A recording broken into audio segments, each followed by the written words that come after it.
Welcome, everyone. You are watching the Avalon Foundation's Plein Air Easton 2021, the Fresh Paint Showcase at the Armory in downtown Easton.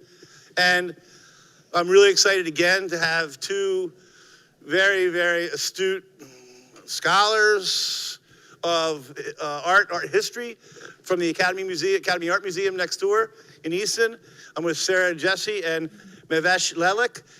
And ladies, thank you for coming back again today. You're gonna try and keep teaching me about these paintings because I love listening to, I love learning new stuff, and I learn something new every time I talk to anybody about paintings particularly. So I want to talk, this is Sarah, this is Mehves, and Sarah, how did you get to Easton? How did you get here? Well, I've worked in museums pretty much my whole adult life and different museums around the country. And last year started on a national search to become a museum director. That's something I've wanted to do for a really long time. And am I allowed to, you're fairly young? Oh, are you 23? Oh, thank you. I wish. No, I'm actually pretty old, actually. Okay, all right. I'm old enough to be a museum director. Well, so. You look very young. Thank you. Like you were in California. Yeah. You did very well. You keep you young out there. I mean, you look very. Thank you. I guess that's Anyway, go ahead. Yeah. So yes, it led me to this museum, and I knew a little bit about the museum before my interview process, but I was able to learn more about it and visit and meet the staff and meet the board, and I just fell in love with this institution. So what made you fall in love with it? Well, it's this beautiful hybrid between this educational institution where we devote as much real estate to hands-on art making as we do to professional art galleries. So that's rare? It is rare. I mean, we care as much about looking at art as we do making art, and I think a way to learn about art and processes are to actually experiment with trying it out in a hands-on way, and then also to spend time looking at work. And we're able to offer both kinds of forms of engagement, and it's very unique in museums, and it fits my interest in working in museums. And last question before we move on to Mehves and the paintings, where did you get that interest? How do you think that interest developed in you in terms of? I kind of think because I didn't have much exposure to art as a kid. I grew up in a very working class family. Art and culture wasn't a huge part of our life, and we didn't really have access to art museums. I did finally visit the Detroit Institute of Arts when I was in my late teens, and it had a pretty transformative impact on my life. And my goal has been to give everyone that ability, that access to art, because I do think it is pretty life-changing.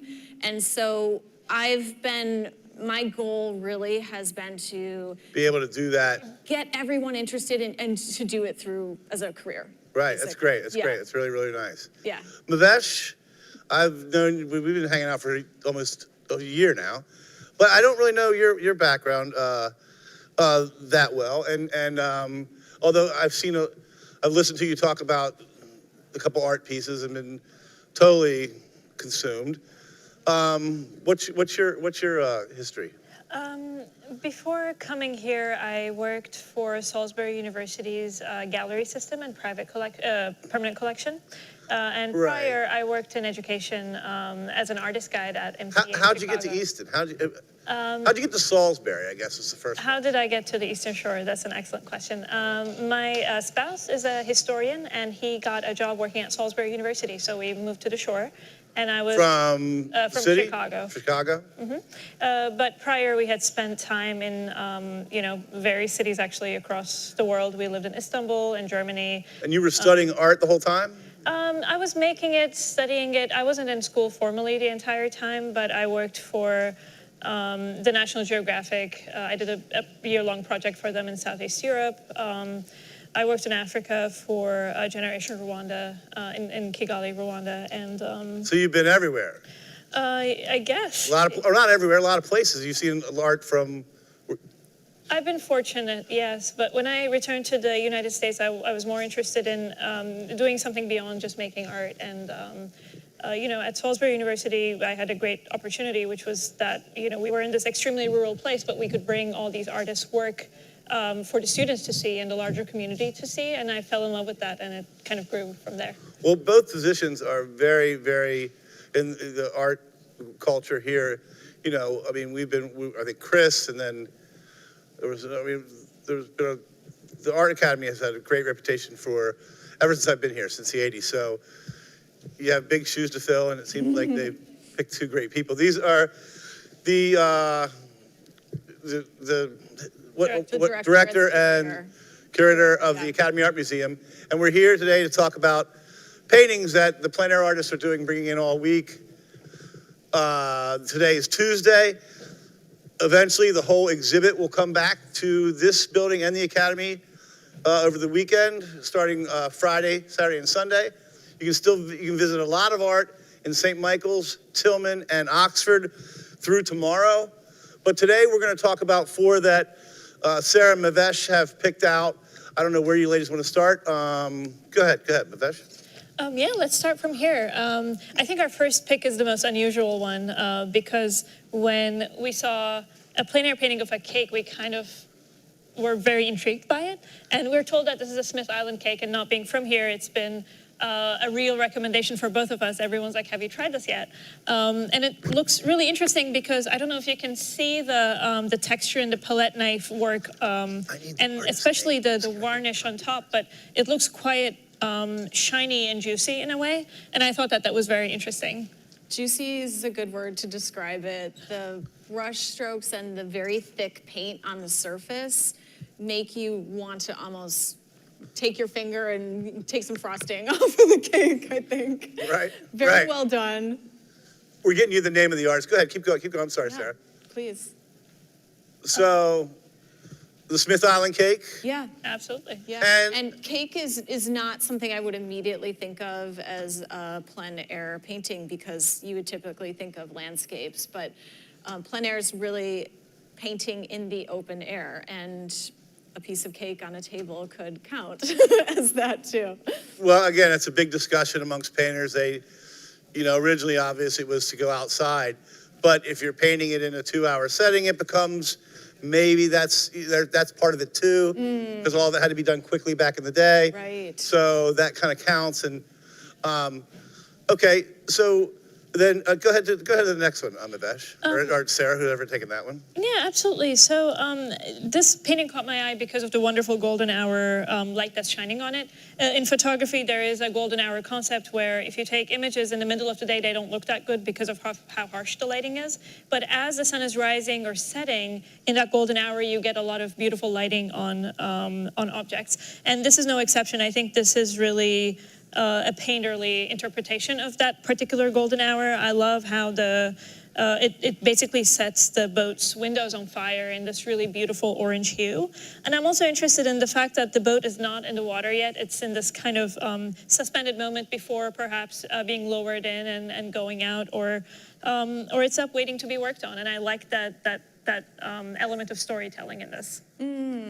Yeah, there is a real sense of narration and story in this. The reflection on the water is just absolutely gorgeous, and on the boat as well. It's really shows off the sheen of the boat and the materiality of the object, and then also of the water. It's very technically well done. The golden hour, I love that. See, tune in tomorrow where you're going to learn another new term.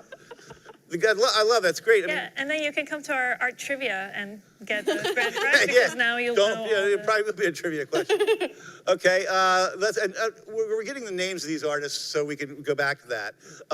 Go ahead and go on to the another boat, another different but a nocturne. Yeah, and I think that the boats really speak to each other because they're both above ground, they're dry. And Sarah picked this. I totally understand, like the moment you see it, you're drawn to it because of the really strong light at the very top. And I love the fact that it's a gray nocturne and not really a blue nocturne, which is, most of the nocturnes I've seen in Plein Air Easton have been these beautiful blues, but this gray is a little bit more melancholic, but at the same time very, very beautiful. And I like the work light. Yesterday, I picked a painting with a traffic cone. You can tell that I'm interested in this kind of daily life paraphernalia that we learn to ignore, and yet once they become the subject of a painting, they can be quite valuable in setting the scene. Right.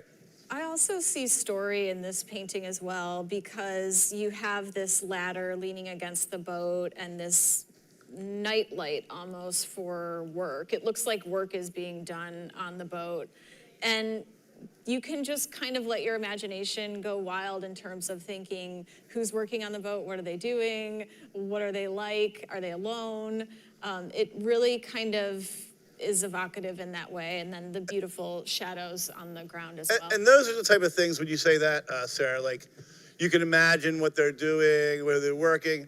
If you were to purchase something like this, and you were to put it in your house, I find that I keep finding things, like, the more I look at it. Yes. Is that? I think that's true of art in general, because it really rewards you the more time you spend looking at it, and things just start to reveal themselves to you, and especially living with a painting, one that you're attracted to already from the get-go, it will just come to life for you in ways that you didn't really imagine, having spent more time with it. Right. Mehves, anything on that, or?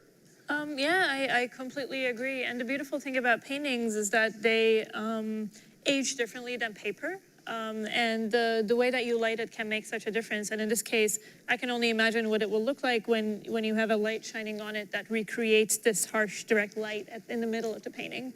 Well, now, before we go on to the next painting, are you, ladies, you have houses that you manage or apartments that are you excellent designers as well? Well, I'm not personally. My sister's an interior designer, so she just tells me everything to put in my... Right. Go ahead. Yeah, and with artwork too, it's weird, I think, because I work in an art museum, I'm not totally focused on having art on my walls necessarily. I mean, Sure. The art on our walls is my partner's own artwork, which I love having around, and similarly, like, I notice new things about his drawings. Right. Spending time with them and looking at them more, but it's interesting. Well, I guess that leads to the next question, is like, the artwork that hangs in the Academy, does that get designed into people's homes? Or is that really gonna just stay in sort of galleries for its... Yeah. Well, anything we show at the museum is either part of our collection or somebody else's. Somebody else's collection, and they're loaning it to us. Right. And so really, these are works that are in the public sphere as opposed to a private home. Gotcha. And okay. so that's why museums don't have price tags usually on works that we show in museums, because it's really meant to be more of a public service than a private enterprise. Wonderful. See, tune in tomorrow. You'll learn something else. So this is Lon Bauer, just so you guys know. We've got the names here. Go ahead. Great. We were also intrigued by this painting because it too is has a very narrow focus on an animal rather than a wide landscape that has many, I guess, diverse associations. The brush strokes are really, really interesting. They add a lot of dynamism to the work because they just imply movement. And the way that the rooster has been colored with these blues and these pinks is also really quite unusual and really adds this kind of element of festivity to the work, I think. Yeah, I was gonna say the same thing, because it's really surprising to use this baby pink and powder blue color for this animal, but it totally works somehow, and that's the skill of the artist, knowing that these colors in combination together will evoke a sense of emotion and a sense of movement.